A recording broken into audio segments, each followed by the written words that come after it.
নমস্কার দর্শক বন্ধুরা। নার্ভের সমস্যা আজকাল প্রায় প্রত্যেক ঘরে ঘরে। আপনার কি হাত পা ঝিনঝিন করে, হঠাৎ করে অবশ হয়ে যায়, কোথাও বা জ্বালা পোড়া করে, মাঝে মধ্যেই পায়ের শিরায় টান ধরে, হাতে ব্যথা করে, কাঁধে ব্যথা করে অথবা কোমরে ব্যথা করে? এটা শুধুমাত্র পরিশ্রমের কারণে বা অন্য কোনো বাতের কারণে হচ্ছে না।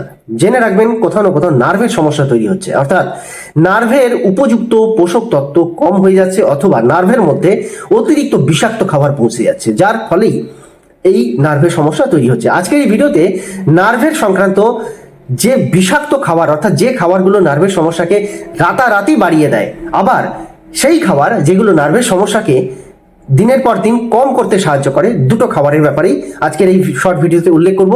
তাই একদম কোনো রকম স্কিপ না করে ভিডিওটা প্রথম থেকে শেষ পর্যন্ত ধৈর্য সহকারে দেখুন, অনেক নতুন তথ্য পেয়ে যাবেন। দর্শক বন্ধুরা, স্বাগত জানাই আপনাদেরকে হেলথ সলিউশন বিনয় চ্যানেলে। আশা করি সবাই ভালো আছেন, সুস্থ আছেন, কিন্তু আপনাদেরকে আরো যাতে সুস্থ রাখা যায় তাই আজকের এই নার্ভ সংক্রান্ত প্রতিবেদন। যারা নতুন দেখছেন আমাকে, তারা অবশ্যই ভিডিওটা ভালো লাগলে ভিডিও শেষে লাইক বাটনটা ক্লিক করে দেবেন এবং অবশ্যই সাবস্ক্রাইব বাটনটাকে ক্লিক করে দিয়ে অল বাটনটাতে হিট করতে ভুলবেন না, কারণ তাতে নতুন প্রত্যেকটা ভিডিও নোটিফিকেশন আপনার কাছে সবচেয়ে প্রথমে পৌঁছাবে। আর যারা রেগুলার দেখেন তারা আশা করি সাবস্ক্রাইব করে ফেলেছেন। চলুন ভিডিওর মূল বিষয়বস্তুতে প্রবেশ করি। নার্ভের সমস্যায় সবচেয়ে প্রথম যেটা বলবো, যেটা মানুষ সবচেয়ে বেশি ভোগে, সেটা হচ্ছে ব্যথা যন্ত্রণা এবং খিঁচুনি, টান ধরা বা বলতে পারেন জ্বালা পোড়া। এই সমস্তগুলোই কিন্তু নার্ভের সমস্যা।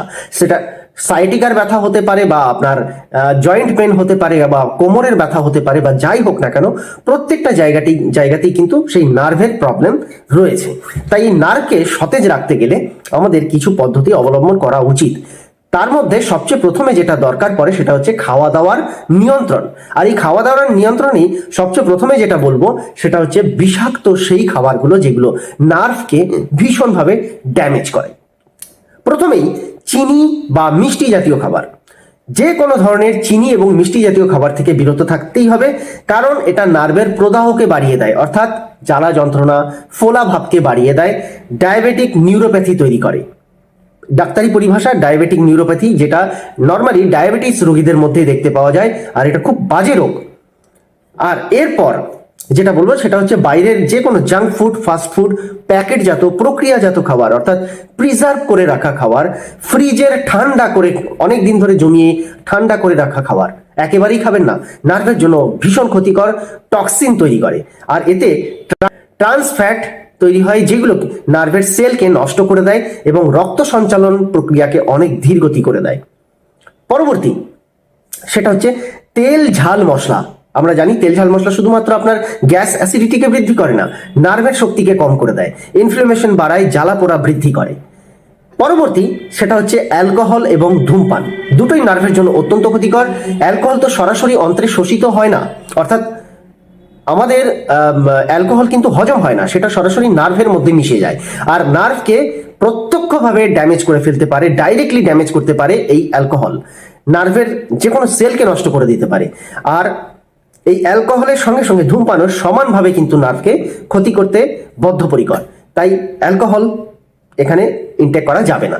পরবর্তী, অতিরিক্ত নুন অনেকে খান, অতিরিক্ত লবণ অনেকে খান, যেটা নার্ভকে সরাসরিভাবে ড্যামেজ করে, ঠিক অ্যালকোহলের মতোই। যাদের অতিরিক্ত হাই বিপি রয়েছে তাদের জন্য তো অত্যন্ত খারাপ।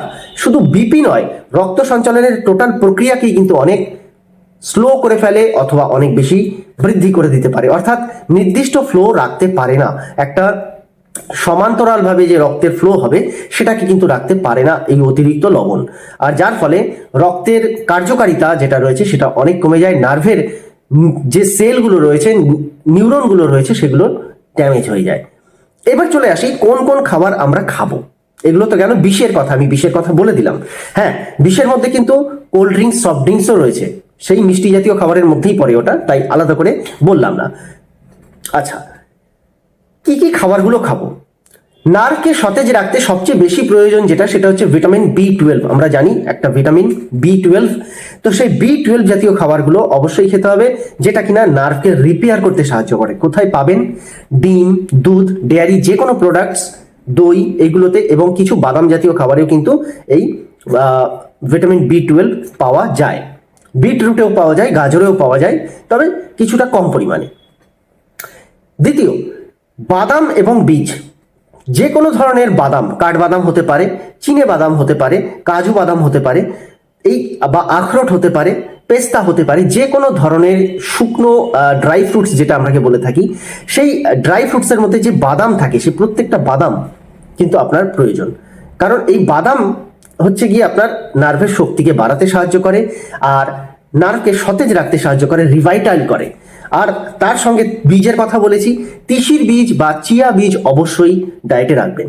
যে কোনো একটা রাখতে পারেন অথবা উভয়ই রাখতে পারেন, ভীষণ কাজ দেয়। পরবর্তী, সবুজ শাকসবজি এবং তাজা ফলমূল। এটা তো আমরা সবাই জানি, প্রত্যেকটা ডাক্তার সাজেস্ট করেন সব সময় সবুজ শাকসবজি এবং তাজা ফলমূল খাওয়ার জন্য। কারণ অন্য কিছু নয়, এর মধ্যে প্রচুর অ্যান্টিঅক্সিডেন্ট পাওয়া যায়, বিভিন্ন রকম মিনারেলস পাওয়া যায়, খনিজ তত্ত্ব পাওয়া যায়, যেটা আমাদের নার্ভকে শক্তিশালী করে, নার্ভের কার্যকারী থেকে বাড়িয়ে দেয়, নার্ভের বলতে পারেন ড্যামেজ পার্টকে রিপেয়ার করতে সাহায্য করে। তাই এই সবুজ শাকসবজি এবং তাজা ফল, সিজনাল ফ্রুটস খাওয়ার জন্য সবসময় বলা হয়ে থাকে। পরবর্তী, omega 3 fatty acid. Omega 3 fatty acid নার্ভের কার্যকারিতাকে দুর্দান্তভাবে বাড়িয়ে তোলে। ওমেগা 3 কিসে পাবেন? তিসির বীজে পেয়ে যাবেন, যে কোনো ধরনের বাদাম জাতীয় খাবারে অনেকটাই ওমেগা 3 পেয়ে যাবেন। সমুদ্রের যে মাছগুলো আছে সেগুলোতেও অনেকটা ওমেগা 3 পাওয়া যায়। এছাড়া মোটামুটিভাবে সমস্ত মাছেই অল্প বেশি ওমেগা 3 থাকে।